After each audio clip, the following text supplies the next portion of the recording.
Hey guys, welcome back to another Yakos Reviews. Today we'll be looking at two movies in particular that are really awesome. Really awesome. I know you guys all voted for Fantastic Mr. Fox, so we both voted on our best movies we wanted to watch. The movies we picked were Lemonade Mouth and The Rocketeer. What do we think of them? Let's find out. Lemonade Mouth. Lemonade Mouth was a classic movie from a Disney Channel years ago. It was made just like years ago, but it was a classic known by many other people. But I never really found out why. So, went to go check it out, and boy was I surprised. The story. The story is, these group of these kids met each other at a detention. Various reasons of their families. They clash, they form a band, they meet some friends, they go have an adventure along the way. This movie kind of gives you a different story of different things. It smashes different stories together. One is Breakfast Club, the story of Breakfast Club, where they come together in detention. The other story is them forming a band, which is also very different. And also, we get to see each side of the families form. So at the same time, it's like Breakfast Club, but with a band. So it's a really nice change of pace and a very different way to show a story. The characters. Well, let's start out by looking at each one of them together. We have the main character, Olivia, who is a bit of a klutz. She has her grandmother takes care of her. Now, there's a bit of a secret towards her of why she's just taking care of her grandmother. We'll get to that one. She has a pet cat as well. Then we have the blonde kid. I forgot his name. Wyatt? Yeah, I think his name is Waylon or Wyatt or something like that. Yeah, Wenin or Wyatt. It's like that. So his thing is that his father just got a new wife. Or stepmother, I should say. He got a stepmother in his family, and he's not used to the whole thing yet. So in a way, he's kind of giving his mother a little bit. He's having a hard time having a stepmother there. Let's just put it that way. Yes. Then we have the long-haired boy, which I forgot his name. But his deal is that he's always being compared to his older brother, who is bigger and, better than him and plays soccer. His parents want to be exactly like him, but unfortunately he's not like him. He wants to play drums and he wants to play music and stuff. His mother understands that and tries to explain that to him later on. In the beginning, we thought the brother was dead. And that's why the parents kept insisting on becoming just like him. But it turns out now he's just in college and he comes back at the end to explain that to us. That was weird, but still a big story nonetheless. And then we have the one rebelled girl. I forgot her name. Anyway, she is a tomboy, and the thing about her is that she's a tomboy.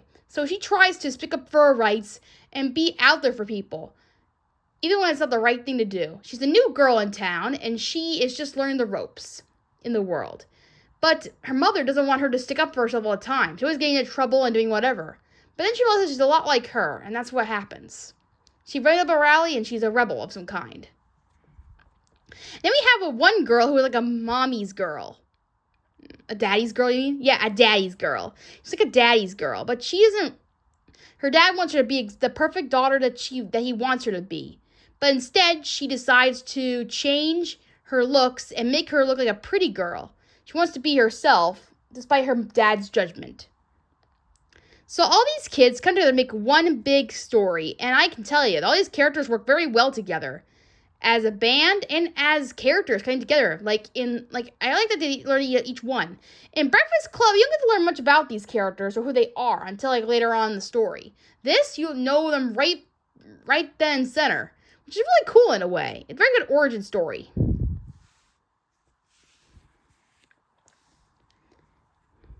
Overall, this movie is awesome. I recommend it. It's such a great movie. I think it's awesome. They try new things, they put new characters together, and they don't try to repeat Breakfast Club too. These are definitely separate characters. They definitely have different things going on for them too. So in a way, we definitely come together to make one big story, and it's really awesome to get to see that come through. I can recommend Eliminated Mouth, definitely.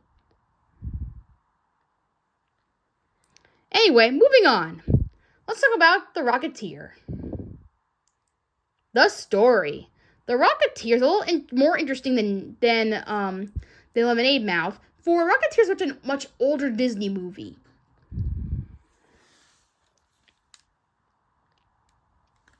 So, with that in mind, The Rocketeer is much an older classic movie, with it being with different stars and different stuff. So, what's the story about?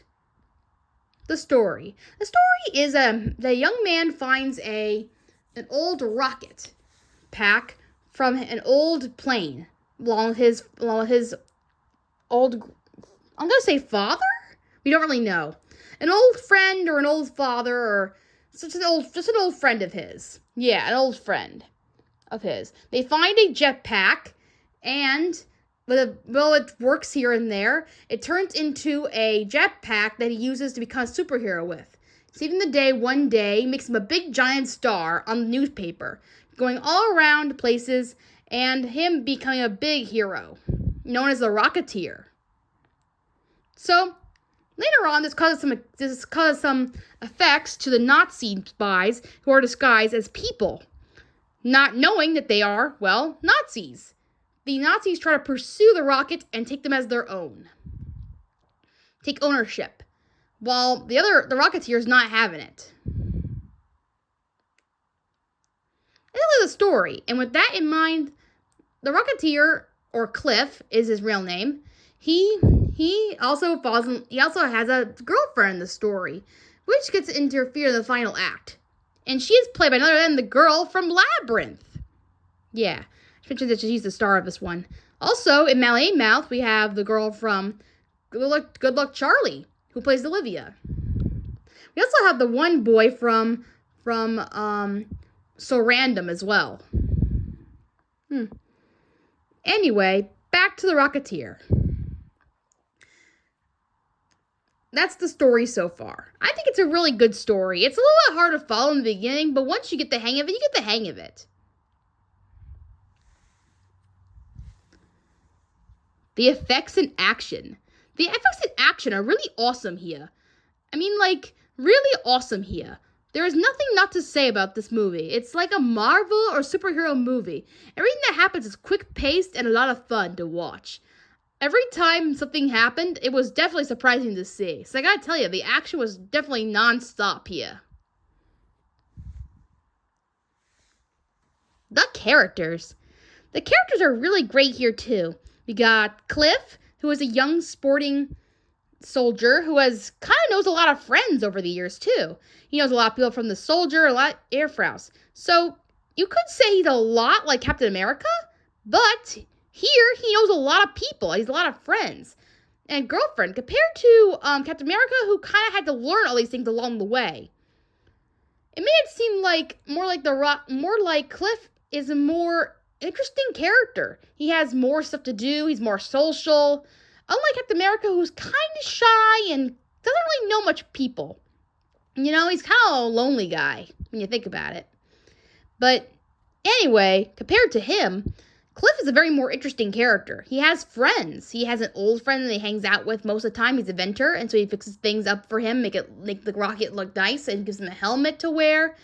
And so that's going to come up with the whole origin story trivia thing. Then we have the old guy who makes the parts and stuff. He's really cool, and he's pretty funny, too. The movie's pretty funny, too, so that it throws some comedy in there, too, into the mix. We got Ginny, the girlfriend, who is a bit of an actor, but she kind of, at some point, breaks up with Cliff, thinking that he doesn't care about her anymore. So instead, she kind of dates this Nazi spy, not knowing he's a Nazi spy. Yeah. From our fancier man. And during this, he's also working on a backstage show, a movie of sorts. Or he's preparing to become a knight. That's why you see him use a sword in the middle of the movie, if you don't know. But anyway, that whole scene was like, that's all the characters that I can think of right now. Yeah. And they're all pretty good in their own way. Overall, Rocketeer is a very good movie. I highly recommend it. Very good. I think it's a very good, underrated Disney movie. It's very underrated. Very underrated superhero movie, too, as well. Most people would consider Captain America or, Spider-Man or, superheroes like that. But nope, not me. The Rocketeer, he's the special kind of superhero that you never see often. I think it's really cool to get to see him right here in this movie. So, both 10 out of 10 great movies. What do you guys think? Tell me in the comments below. And we'll see you next time on Yakko's Reviews. And when you see us, we'll be decking in our Halloween clothing. So get ready, because Halloween is coming. Spooky season is coming, people. So, good night, everybody.